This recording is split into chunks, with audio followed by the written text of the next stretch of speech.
30e journée de Betclic Elite, le basket pro français dans ton écran by la LNB, voici ton résumé. Nancy-Strasbourg pour démarrer avec toujours des Nancéens en proie au doute avec cette lutte pour le maintien. Frank Mason, lui, ne veut pas trop se poser de questions et file au cercle.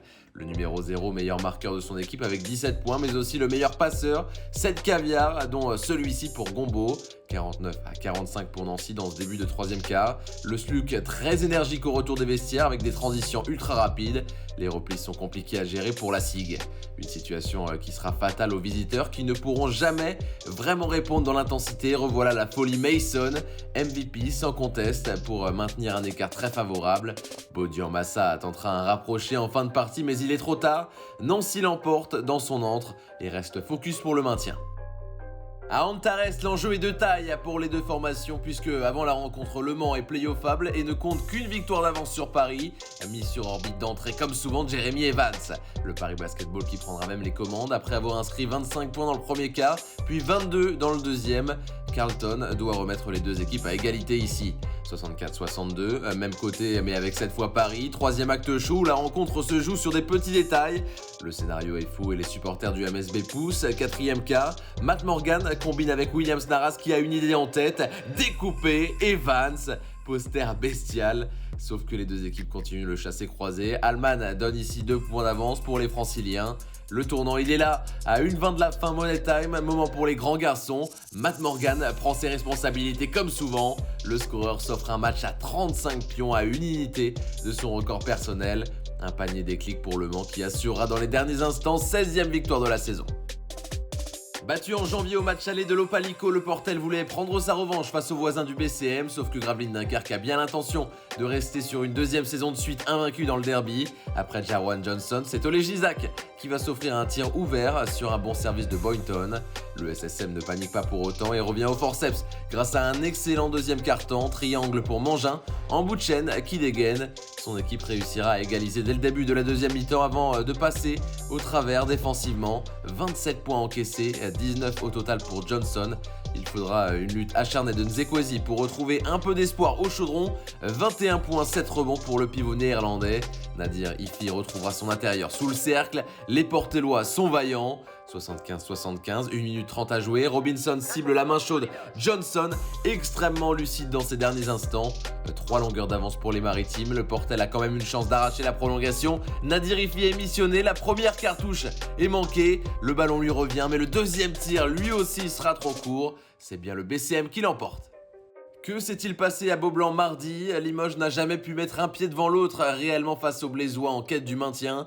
Blois dès le premier quart joue avec la rage de vaincre. Après Amadousso en puissance, c'est Tyron Johnson qui dégoupille de loin.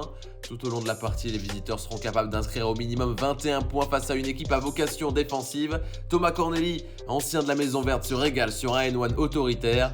Le meneur qui récitera son basket avec un super double-double, 10 points et 12 passes. Quel alley-oop ici pour nourrir Mbaye Ndiaye dans les hauteurs. 51-69, Limoges tente de limiter la casse.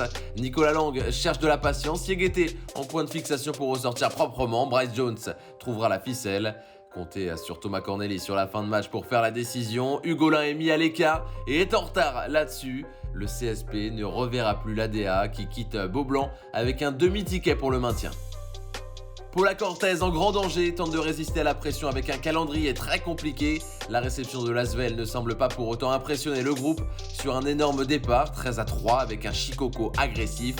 Villeurbanne privé de Nando De Colo mis au repos a pris le contrôle du match. Ici, Retino Bassoane à grandes enjambées fait un tout droit et voit dans son rétro le grand Yousfal, 21-26.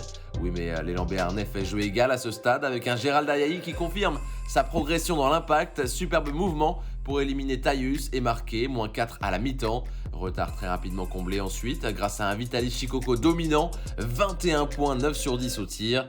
Les Palois sentent qu'il y a un coup à faire dans ce secteur. Markif Cummings s'en inspire et il a raison, il limite le Zimbabwéen.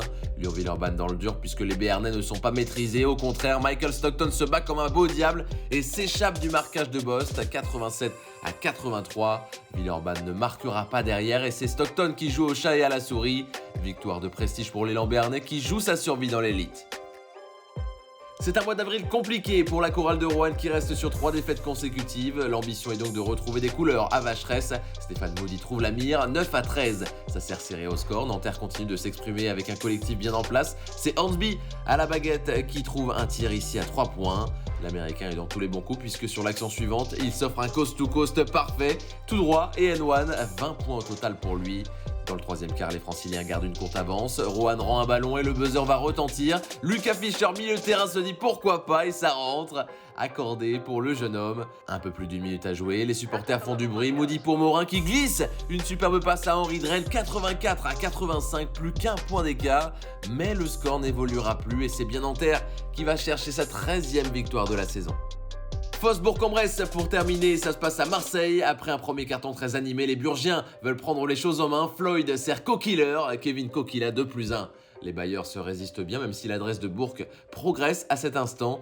Dans le corner, c'est Franz Masséna à hauteur d'un 4/5 derrière l'arc. Ses seuls tirs tentés de la partie. Côté locaux, à noter la belle performance de McCall à 18 unités, même total que Barbich. Lui se glisse dans la raquette pour réduire l'écart. Mais c'est à ce moment que la rencontre va véritablement basculer en faveur de la JL Bourg. De la fin du 3e jusqu'à la fin du 4e, les hommes de Fotoux vont complètement se libérer offensivement.